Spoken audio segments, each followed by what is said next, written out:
എൻ്റെ audio book കേൾക്കുകയും support ചെയ്യുകയും ചെയ്യുന്ന എല്ലാ ലിസണേഴ്സിനും ആദ്യം തന്നെ നന്ദി പറയുകയാണ്.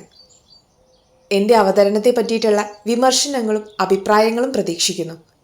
അതുപോലെ എൻ്റെ വീഡിയോ നിങ്ങൾക്ക് ഇഷ്ടപ്പെടുകയാണെങ്കിൽ തീർച്ചയായും ലൈക്ക് ചെയ്യാനും സബ്സ്ക്രൈബ് ചെയ്യാനും മറക്കരുത്. കൂടാതെ ഞങ്ങളെ സപ്പോർട്ട് ചെയ്യാൻ നിങ്ങൾക്ക് താല്പര്യമുണ്ടെങ്കിൽ ബൈ മീ എ കോഫിയുടെ ലിങ്ക് ഞാൻ ഡിസ്ക്രിപ്ഷനിൽ ആഡ് ചെയ്യാം. എന്നാൽ നമുക്ക് കഥയിലേക്ക് പോകാം. തെക്കേക്കളം തറവാടിൻ്റെ ഓരോ ഇഞ്ചും അരിച്ചുപെറുക്കി പരിശോധിച്ചിട്ടാണ് രാമരാജന്റെ നേതൃത്വത്തിലുള്ള പോലീസ് സംഘം തിരിച്ചുപോയത്. മെറ്റൽ ഡിറ്റക്ടറിന്റെ സാധ്യത മുഴുവൻ അവർ ഉപയോഗിച്ചിരുന്നു. തറവാട്ടിലെ അപ്രശസ്തമായ ഭാഗങ്ങൾ പോലും ഒഴിവാക്കിയില്ല. ഗോവിന്ദ മേനോനും കൃഷ്ണനുണ്ണിയും അവർക്ക് വേണ്ട സഹായങ്ങളൊക്കെ ചെയ്തു കൊടുത്തു. ഒരുപക്ഷെ വെറുമൊരു സംശയമാകാം. സത്യത്തിന്റെ അംശം 100% ഉണ്ടായെന്ന് വരില്ല. തെക്കേക്കളം തറവാട്ടുകാരെ ഒന്ന് ഭയപ്പെടുത്തുകയും അവരുടെ ഉറക്കം കെടുത്തുകയും ചെയ്യുക, ഒപ്പം പോലീസിനൊരു തലവേദനയും നൽകുക. കിട്ടുന്ന ഇൻഫർമേഷനിൽ 100-1 പോലും ശരിയാവില്ലെന്നത് പോലീസിന്റെ ഏറ്റവും വലിയ തലവേദനയായി മാറിയിരിക്കുകയാണ്. ആർക്കും ഒരു ഫോൺ കോളിന്റെ ചെലവിൽ അങ്ങനെയൊന്നും സാധിക്കാവുന്നതേയുള്ളൂ. ബോംബ് വെച്ചിട്ടുണ്ടെന്ന് വിളിച്ചറിയിക്കുക, അത് വെറുതെയാണെന്ന് മുൻവിധി എഴുതുന്നതെങ്ങനെ? ഇക്കാലത്ത് അത്തരം തലവേദനകൾ ഏറെയാണ് പോലീസിന്. അത് രാമരാജൻ തുറന്നു പറയുകയും ചെയ്തു. ഇങ്ങനെയൊരു വിവരം കിട്ടിയ സ്ഥിതിക്ക് ഞങ്ങൾക്കത് തള്ളിക്കളയാൻ കഴിയില്ലല്ലോ, ഇവിടത്തെക്കുറിച്ചാവുമ്പോൾ പ്രത്യേകിച്ചും. കാരണം പഴയ ആ വെല്ലുവിളി ബാക്കി നിൽക്കുന്നു. പണ്ടൊക്കെ നമ്മൾ പോലീസുകാരായിരുന്നു മറ്റുള്ളവരെ ഭയപ്പെടുത്തിയിരുന്നത്. ഇക്കാലത്ത് പക്ഷേ മറ്റുള്ള ആർക്കും നമ്മളെ ഭയപ്പെടുത്താമെന്ന നിലയിലായി. എവിടെയാണ് കുഴപ്പമെന്ന് മാത്രം പറയാനാവില്ലല്ലോ. ആഭ്യന്തരമന്ത്രിയെ കുറ്റം പറയാൻ പറ്റുമോ? ഭരിക്കുന്ന പാർട്ടിയുടെ കുഴപ്പമാണെന്ന് പറയാൻ പറ്റുമോ? ഏതായാലും ഒന്ന് തീർച്ച, ആർക്കും ചരടിൽ കെട്ടി ആട്ടാൻ കഴിയുന്ന പാവയുടെ നിലയിലായിട്ടുണ്ട് ഇന്ന് പോലീസ്. പണ്ടൊക്കെ ഒരിടത്തൊരു സംഘർഷമുണ്ടായാൽ പോലീസിനത് നിയന്ത്രിക്കാൻ കഴിയുമായിരുന്നു. ഇന്ന് പകരം 4 പോലീസുകാരെയാവും ആദ്യം ആശുപത്രിയിൽ എത്തിക്കേണ്ടി വരിക. ആളുകൾക്ക് പോലീസിനെ തീരെ വിലയില്ലാതായിരിക്കുന്നു. ഇനി എന്നാണ് ഈ രീതിക്കൊരു മാറ്റമുണ്ടാവുന്നത് സർ? രാമരാജന്റെ ചോദ്യത്തിനു മുന്നിൽ ഗോവിന്ദ മേനോൻ വെറുതെ ഒന്ന് പുഞ്ചിരിച്ചു. അല്ലാതെ എന്തു മറുപടി പറയാനാണ്? അയാൾ പറഞ്ഞതിലും കാര്യമുണ്ട്. പോലീസ് ജനങ്ങളിൽ നിന്ന് വല്ലാതെ അകന്നു പോയിരിക്കുന്നു. അല്ലെങ്കിൽ അവരൊരാവശ്യമായി ജനത്തിന് തോന്നാതായിരിക്കുന്നു. ഒരു പരിധിവരെ ചില പോലീസുകാരും അതിനുത്തരവാദികൾ തന്നെ. കാക്കിയിട്ടാൽ വിറളി പിടിക്കുന്ന ചില സംസ്കാര ശൂന്യരാണ് ഡിപ്പാർട്ട്മെന്റിന്റെ മൊത്തം അന്തസ്സ് കളഞ്ഞു കുളിക്കുന്നത്. രാമരാജൻ ഇത്തിരി ഭേദമാണെന്ന് തീർച്ച. അക്കാര്യം തന്നെ പരിചയപ്പെടാൻ വന്നപ്പോൾ തന്നെ മനസ്സിലാക്കിയിരുന്നു. ആ ആത്മാർത്ഥതയാണ് ചോദ്യം ചെയ്യപ്പെടുന്നത്. അങ്ങനെയുള്ള ഒരാൾക്ക് ഇതുപോലൊരു ഇൻഫർമേഷൻ ലഭിച്ചാൽ അത് കേട്ടില്ലെന്ന് നടിക്കാൻ കഴിയില്ല. വിവരമറിഞ്ഞപ്പോൾ തന്നെ ഇവിടേക്ക് ഓടി പുറപ്പെട്ടത് തന്നെ തെളിവ്. ഏതായാലും സംശയം നിശേഷം തീർത്തിട്ടാണ് രാമരാജനും സംഘവും യാത്ര പറഞ്ഞത്. ഈ നിമിഷം വരെ ഇവിടെ ഭയപ്പെടത്തക്കതായി യാതൊന്നുമില്ല സർ. ഇനി മുതൽ ശ്രദ്ധിക്കേണ്ടത് അങ്ങു മാത്രമാണ്. എന്തെങ്കിലും നേരിയ സംശയമുണ്ടായാൽ ഏതു പാതിരാത്രിക്കായാലും അങ്ങേക്കെന്നെ വിളിക്കാം. അങ്ങനെയൊരു സാധ്യത തികച്ചും ഒഴിവാക്കരുത്. ഗോവിന്ദ മേനോന് നേരെ കൈകൂപ്പിയ ശേഷം ജീപ്പിനരികിലേക്ക് നടന്ന രാമരാജനെ ആരോ കൈയടിച്ചു വിളിച്ചു. രാമരാജൻ തിരിഞ്ഞു നോക്കി. പൂമുഖവാതിലിന് പിന്നിൽ നിന്ന് മീനാക്ഷി ഉമ്മറത്തേക്ക് നടന്നു വരികയായിരുന്നു. അവളുടെ കണ്ണുകളിൽ വല്ലാത്തൊരു തിളക്കം. ഗോവിന്ദ മേനോൻ ഒന്ന് പരുങ്ങി. എന്താ മോളെ? മീനാക്ഷി മറുപടി പറയുന്നതിന് പകരം മേനോന് നേരെ ഉഗ്രമായൊന്ന് നോക്കി. എടാ ഗോവിന്ദ, തിരിച്ചു വിളിച്ചേടാ പോലീസുകാരനെ. ശങ്കരമ്മാവന്റെ ആജ്ഞയാണ്. രാമരാജനും അത് കേട്ടു. അദ്ദേഹത്തിന് പക്ഷേ ഒന്നും തോന്നിയില്ല. നേർത്തൊരു ചിരിയോടെ രാമരാജൻ തിരിച്ചു വന്നു. അവർ സംസാരിച്ചതത്രയും മീനാക്ഷി വാതിലിന് പിന്നിൽ നിന്ന് കേൾക്കുന്നുണ്ടായിരുന്നുവെന്ന് വ്യക്തം. വീടടച്ച് പരിശോധന നടക്കുമ്പോൾ അവളെ അവിടെയെങ്ങും കണ്ടിരുന്നില്ലല്ലോ എന്ന് അദ്ദേഹം ഓർത്തു. ഇപ്പോഴെന്താണോ പുതിയ പ്രശ്നം? ശങ്കരമ്മാവനെ പ്രകോപിപ്പിച്ചത് എന്തായിരിക്കും? മീനാക്ഷി ഉമ്മറത്തെ സെറ്റിയിൽ കാലിന്മേൽ കാൽ കയറ്റി വെച്ചിരുന്നു. സർക്കിൾ ഇൻസ്പെക്ടർ ഇരുവർക്കു മുന്നിൽ നിന്നു. താൻ ഈ തറവാട് മുഴുവൻ അരിച്ചു പെറുക്കിയല്ലോ. തൻ്റെ കാക്കിപ്പട പൂജാമുറിയിൽ വരെ തപ്പി. എന്നിട്ട് എന്തു കിട്ടി? ഇടയ്ക്ക് തൻ്റെ കയ്യിലുള്ള കുന്ത്രാണ്ടം പീക്കി പീക്കിന്ന് നിലവിളിക്കുന്നതും കേട്ടു. എന്ത് കിട്ടിയപ്പോഴായിരുന്നു അത്? കർശന സ്വരത്തിലായിരുന്നു ചോദ്യം. രാമരാജൻ പരുങ്ങിലായി. തങ്ങൾ നിസ്സാരമായി തള്ളി നീക്കിയ കാര്യമാണ് ചോദിക്കുന്നത്. ഇത്തരം അവസരത്തെ മുൻപ് അഭിമുഖീകരിച്ചിരുന്നുവെങ്കിൽ ആകെ പ്രകോപിതനായി പോയേനെ. കണ്ണുകളിൽ കുസൃതിച്ചിരി ഒളിപ്പിച്ചിരുന്നു ശങ്കരമ്മാവൻ. എന്തോ ഒന്ന് അദ്ദേഹം കണ്ടെത്തിയിരിക്കുന്നു. കാര്യം ശരിയാണ്, തീരെ നിസ്സാരവുമാണ്. പരിശോധനകൾക്കിടയിൽ പഴയ സാധനങ്ങൾ കൂട്ടിയിട്ടിരുന്ന മുറിയിൽ വെച്ചാണ് മെറ്റൽ ഡിറ്റക്ടർ ശബ്ദിച്ചത്. അതിനു കാരണമായ വസ്തു കയ്യിലെടുത്തപ്പോൾ ആ നിർണായക മുഹൂർത്തത്തിലും ചിരിച്ചുപോയി. ഒരു പൊടിടപ്പി. ആ തകരടപ്പി ആരോ എറിഞ്ഞു കളഞ്ഞതായിരുന്നു. താനെന്താടോ മിണ്ടാതെ നിൽക്കുന്നത്? കാണാൻ ഉദ്ദേശിച്ച സാധനം കണ്ടെത്തിയതുമില്ല. കണ്ടെത്തിയതാകട്ടെ കാശിന് കൊള്ളാത്തതും അല്ലേ?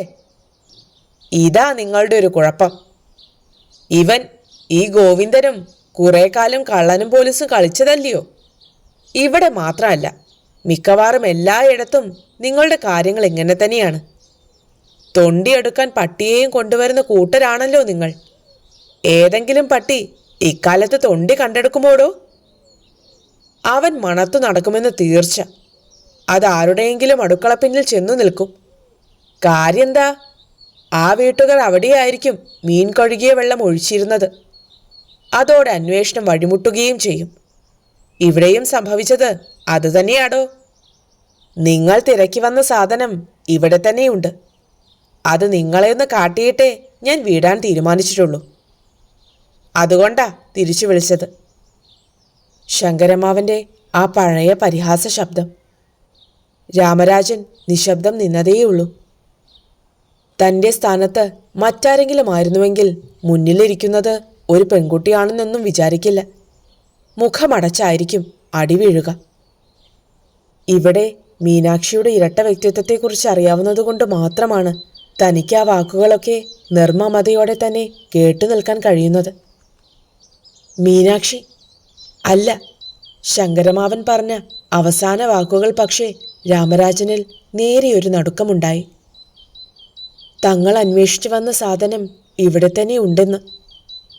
ശങ്കരമാവൻ അത് കാട്ടിത്തരാമെന്ന്. ഈശ്വര, അപ്പോൾ ബോംബ്! ഗോവിന്ദമേനോനും നടുങ്ങിപ്പോയി. ശങ്കരമാവന് പക്ഷേ യാതൊരു കൂസലുമില്ല. ബോംബെന്നും മറ്റും പറയുന്ന സാധനത്തിൻ്റെ ഗൗരവം അറിയാൻ കഴിയാഞ്ഞിട്ടോ മറ്റോ ആയിരിക്കുമോ അത്? അവരുടെ കാലത്ത് അതൊക്കെ അപരിചിതമായിരുന്നിരിക്കും. അഥവാ ഉണ്ടെങ്കിൽ തന്നെ വല്ല യുദ്ധകാലത്തും രാജ്യങ്ങൾ തമ്മിൽ ഉപയോഗിക്കാനുള്ളതാണെന്നേ അറിയാമായിരിക്കൂ. ഇന്നിപ്പോൾ കോളേജുകളിൽ കുട്ടികൾ തമ്മിൽ പോലും പന്ത് പോലെ എറിഞ്ഞു കളിക്കുന്ന സാധനമാണിതെന്ന് ശങ്കരമാവൻ എങ്ങനെ അറിയാനാണ്? ഇപ്പോഴും തോറ്റില്ലേ നിങ്ങൾ? യന്ത്രങ്ങൾ കൊണ്ടൊക്കെ പരിശോധിച്ചാൽ കിട്ടാത്ത അവസ്ഥയിലേക്ക് ഇന്നത്തെ ബോംബൊക്കെ മാറിക്കഴിഞ്ഞു കൊച്ചനെ. നിങ്ങൾ പരിഭ്രമിക്കേണ്ടതില്ല. ഏതായാലും അത് പൊട്ടാനുള്ള സമയമായിട്ടില്ല. ഇനിയുമുണ്ട് മണിക്കൂറുകൾ. ഇത്തറവാട്ടിൽ അങ്ങനെയൊന്ന് പൊട്ടാൻ ഈ ശങ്കരമാവൻ സമ്മതിക്കുമോടാ ഗോവിന്ദ? പെട്ടെന്ന് മീനാക്ഷിയുടെ മുഖം കറുത്തു. ശബ്ദം ഒന്നുകൂടി കനത്തു. അതവിടെ കൊണ്ടുവന്ന് വച്ചവനെയും എനിക്കറിയാം. പൊട്ടാൻ പോകുന്ന സമയവും അറിയാം.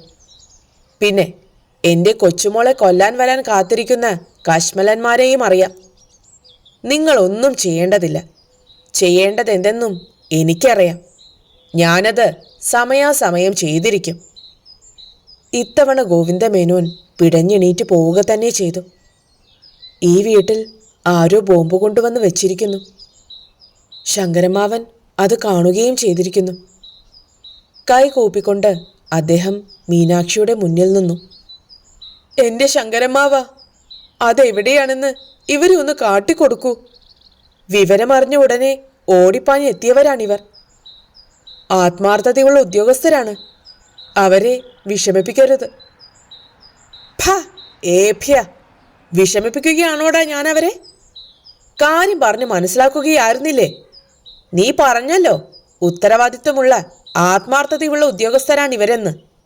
എന്നിട്ടെന്താ അവരാ ദൗത്യത്തിൽ പരാജയപ്പെട്ടത്? ചാടിക്കടിക്കാൻ ചെല്ലും പോലെ ഒറ്റ ചോദ്യമായിരുന്നു ശങ്കരമാവൻ. കിടുങ്ങിപ്പോയി ഗോവിന്ദമേനോൻ. രാമരാജനും വല്ലാതായി. പണ്ട് ചാരുകസേരയിൽ ചാരിക്കിടന്ന് മരുമക്കൾക്കു നേരെ ക്ഷോഭിക്കുന്ന അതേ ശങ്കരമാവന്റെ ശബ്ദം.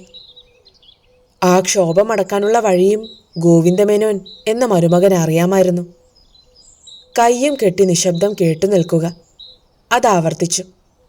ഗോവിന്ദമേനോൻ വിനീത വിധേയനെ പോലെ കയ്യും കെട്ടി നിന്നു. ക്രമേണ ശങ്കരമാവന്റെ കോപം തണുത്തു. വരീനട എൻ്റെയൊപ്പം, താനും പോരടോ പോലീസേ. മീനാക്ഷി ഉമ്മറത്തിറങ്ങി. കല്യാണപ്പന്തലിനരികിലുള്ള അടുക്കളക്കെട്ടിന് നേരെയാണ് നടന്നത്. ഗോവിന്ദമേനോനും രാമരാജനും 2 കോൺസ്റ്റബിൾമാരും അനുഗമിച്ചു. അവർ ചെന്നു നിന്നത് പച്ചക്കറിയും പലവ്യഞ്ജനങ്ങളും വാങ്ങിയടുക്കിയിരുന്ന സ്റ്റോർ മുറിയിലാണ്. താൽക്കാലികമായി ഉണ്ടാക്കിയതാണെങ്കിലും നല്ല അടച്ചുറപ്പുള്ള മുറി തന്നെ. നേരത്തെ അവിടെയൊക്കെ തങ്ങൾ പരിശോധിച്ചിരുന്നതാണ്. മീനാക്ഷി നേരെ മുറിയിലേക്ക് കയറി. ആ ഉരുളക്കിഴങ്ങ് ചാക്കിങ് പുറത്തെടുക്കടോ പോലീസേ. അതൊരു ആജ്ഞ തന്നെയായിരുന്നു. കോൺസ്റ്റബിൾമാർ നിമിഷം കൊണ്ട് ചാക്ക് വലിച്ചെടുത്തു. അഴിക്ക്.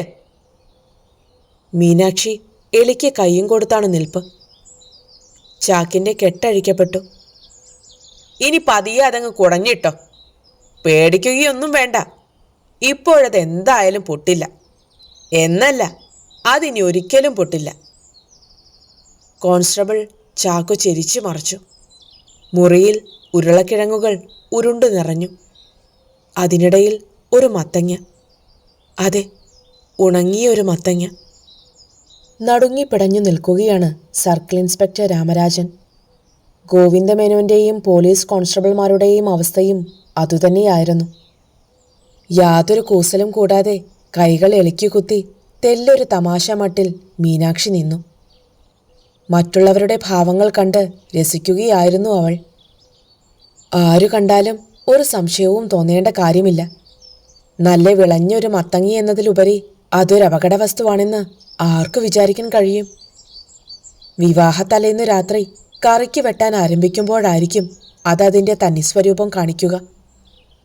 അതവിടെ എത്തിച്ചവരുടെ ഉദ്ദേശവും അതുതന്നെയായിരിക്കണം. ഏത് മെറ്റൽ ഡിറ്റക്ടറിലും സ്പന്ദനങ്ങളുണ്ടാക്കാൻ ഒരു മത്തങ്ങയ്ക്ക് കഴിയില്ലല്ലോ. രാമരാജൻ കോൺസ്റ്റബിൾമാരെ നോക്കി. അവർ ഭയപ്പാടോടെ തിരിച്ചു.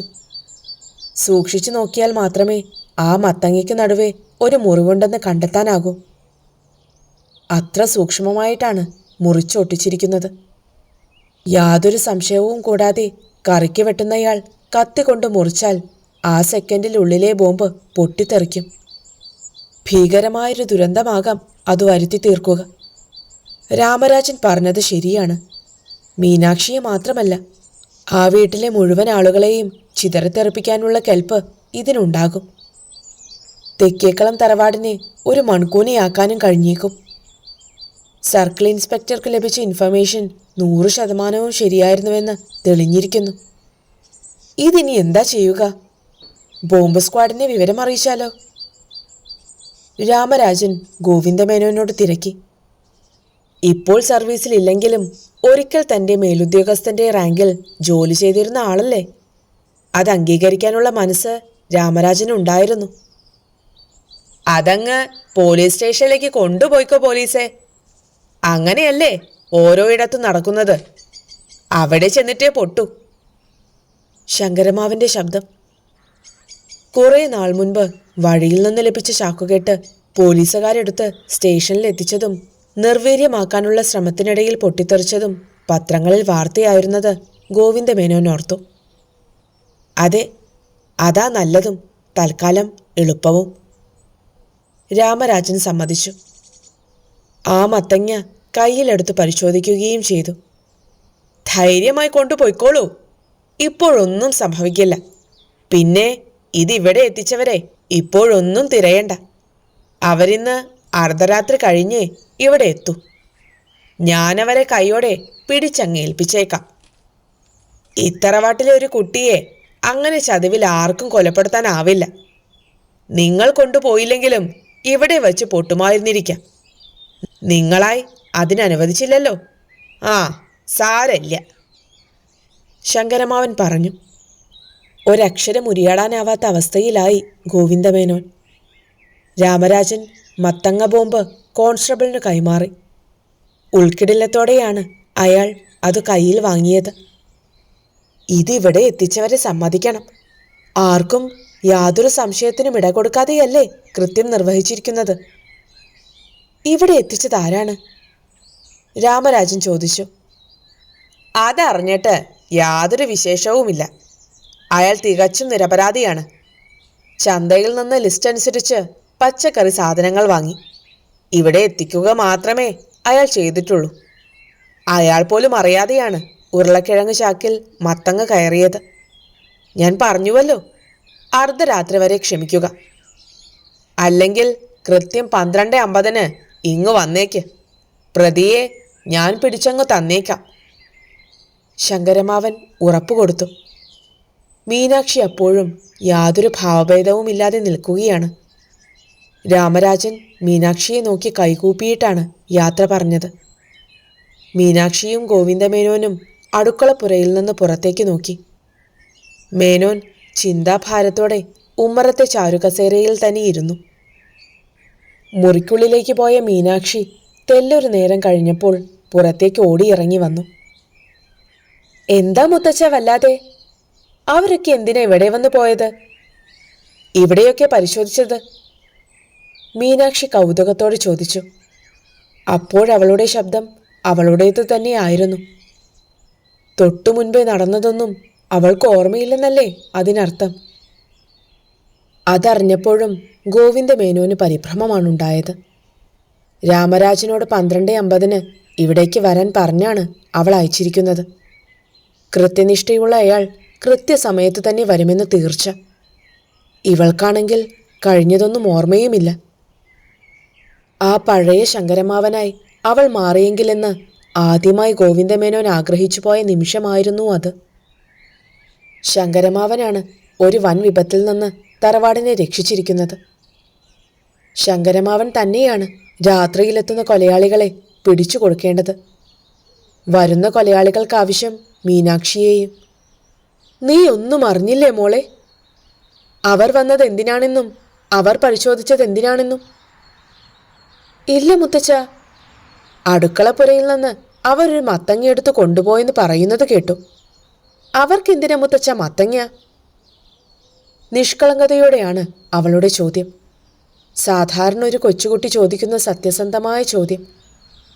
ഗോവിന്ദമേനോൻ ഒരു നിമിഷം അവളെ സൂക്ഷിച്ചൊന്നു നോക്കി. നിനക്കൊന്നും അറിയില്ലേ?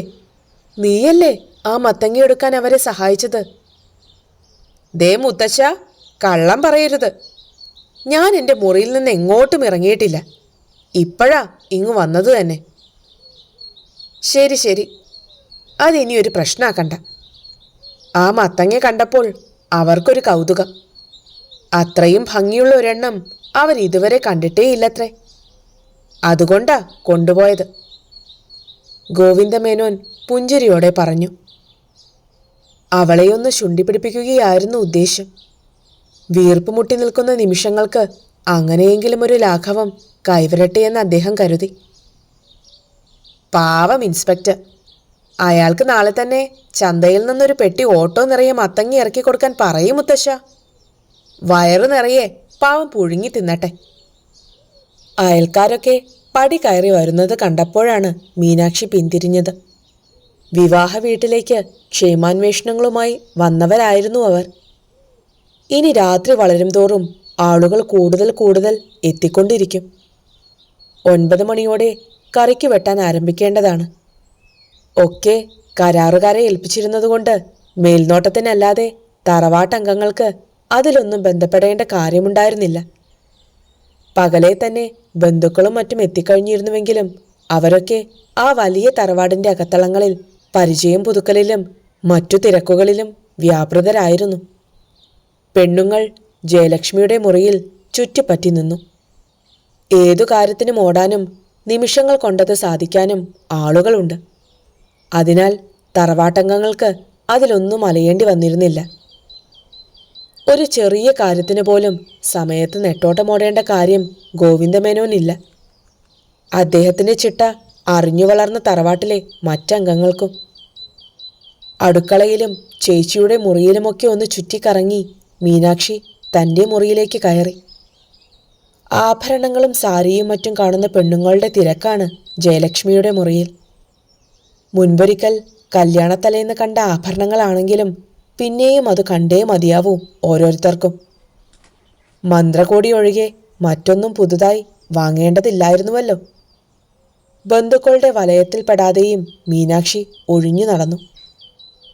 ആരുടെയെങ്കിലും മുന്നിൽപ്പെട്ടാൽ അവർക്ക് ചോദിക്കാനുള്ള കാര്യങ്ങൾ എന്തായിരിക്കുമെന്ന് അവൾക്ക് നല്ലോണം അറിയാം.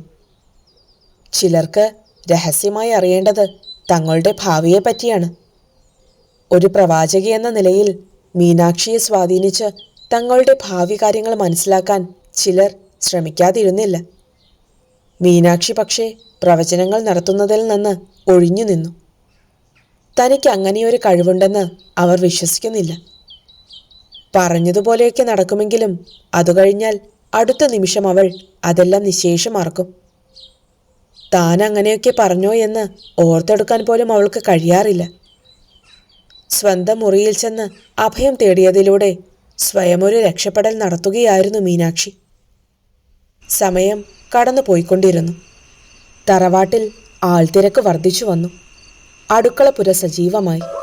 വധുവിന് ആയനിയൂണിനുള്ള കുരവ് ഉയർന്നു. മുറ്റത്തെ പന്തലിൽ ഇലയിട്ടു. ജയലക്ഷ്മിയോടൊപ്പമാണ് മീനാക്ഷി ഉണ്ണാനിരുന്നത്. ഊണ് കഴിഞ്ഞ ഉടനെ മീനാക്ഷി തൻ്റെ മുറിയിലേക്ക് പോയി. പന്തലിൻ്റെ മൂലയ്ക്ക് ചെറുപ്പക്കാർ ചീട്ടുകളിയുമായിരുന്നു. മറ്റൊരു ഭാഗത്ത് മുറുക്കാൻ വട്ടം കൂട്ടുന്ന വയോധികരുടെ കൂട്ടം. ആകെ ബഹളമയം. എല്ലാം ശ്രദ്ധിച്ചുകൊണ്ട് ഗോവിന്ദമേനോൻ മാത്രം ഉമ്മറത്തെ ചാരുകസേരയിൽ കിടന്നു. തിരക്കിട്ട് ഓടി നടക്കുന്ന മകൻ കൃഷ്ണനുണ്ണിയെ ഇടയ്ക്ക് മേനോൻ അടുത്തേക്ക് വിളിച്ചു. കൃഷ്ണ, തിരക്കിനിടയ്ക്ക് നീ അവളെ കൂടി ശ്രദ്ധിച്ചോളണം. മുറിയിലവൾ ഒറ്റയ്ക്കാക്കാതെ നോക്കിക്കൊള്ളണം. പുറത്തേക്കെങ്ങാനും ഇറങ്ങിയാൽ കാര്യമായി കരുതലുണ്ടാകണം. മറ്റ് കാര്യങ്ങളൊന്നും അവൾക്ക് ഓർമ്മയില്ല. അന്നേരം ഒരു മറവിന് പറഞ്ഞതൊക്കെ ശരിയായി വന്നല്ലോ. അപ്പോൾ ബാക്കി കൂടി ശരിയാകാതെ തരമില്ല. അർദ്ധരാത്രി നേരത്ത് കൊലയാളികൾ തറവാട്ടിലെത്തുമെന്നല്ലേ ശങ്കരമാവൻ്റെ ശബ്ദത്തിൽ അവൾ അറിയിച്ചിരിക്കുന്നത്. അവരേത് രൂപത്തിൽ വരുമെന്നോ എങ്ങനെ വരുമെന്നോ നമുക്കൊരു ഊഹവുമില്ല. ഒരുപാട് പേർ വന്നുകൊണ്ടിരിക്കുന്നുണ്ട്. അതിനിടയിൽ നിന്ന് മിത്രമേത് ശത്രുവേത് എന്ന് കണ്ടുപിടിക്കാൻ ഒരു മാർഗവുമില്ല. ഇക്കണ്ട ആൾക്കാരൊക്കെ ഇവിടെ ഉണ്ടായിട്ടും നമ്മുടെ കൺമുന്നിലൂടെ അടുക്കളപ്പുരയിൽ ബോംബ് വയ്ക്കാൻ കെൽപ്പുകാട്ടിയ കൂട്ടരാണ്. അച്ഛൻ പറഞ്ഞതത്രയും കൃഷ്ണനുണ്ണി ശ്രദ്ധിച്ചു കേട്ടു. അച്ഛൻ്റെ ഉത്കണ്ഠ എത്രയെന്ന് അയാൾക്കറിയാമായിരുന്നു. ഇത്രയും ഉത്കണ്ഠാകുലനായി അച്ഛനെ ഒരിക്കലും അയാൾ കണ്ടിട്ടുണ്ടായിരുന്നില്ല. എന്നിട്ടും അങ്ങനെ എന്തെങ്കിലും ഉണ്ടെന്ന് ഭാവിക്കാതെ പുഞ്ചിരിയോടെ മുന്നിലെത്തുന്നവരെ അഭിമുഖീകരിക്കാൻ കഴിയുന്നുവെന്നതു തന്നെ ഭാഗ്യം. ഗോവിന്ദമേനോന്റെ കണ്ണുകൾ ഇടയ്ക്കിടെ ഭിത്തിയിലെ ജർമ്മൻ ക്ലോക്കിന് നേരെ നീണ്ടു. സമയം 10 മണിയായി, 11 12. മീനാക്ഷി പറഞ്ഞിരിക്കുന്ന സമയത്തിലേക്കിനി 50 മിനിറ്റുകളേയുള്ളൂ. ക്ലോക്കിലെ സൂചി മുന്നോട്ട് നീങ്ങിക്കൊണ്ടിരുന്നു. പൊടുന്നനെ തെക്കേക്കളം തറവാട്ടിലെ വൈദ്യുതി ബന്ധം വിച്ഛേദിക്കപ്പെട്ടു.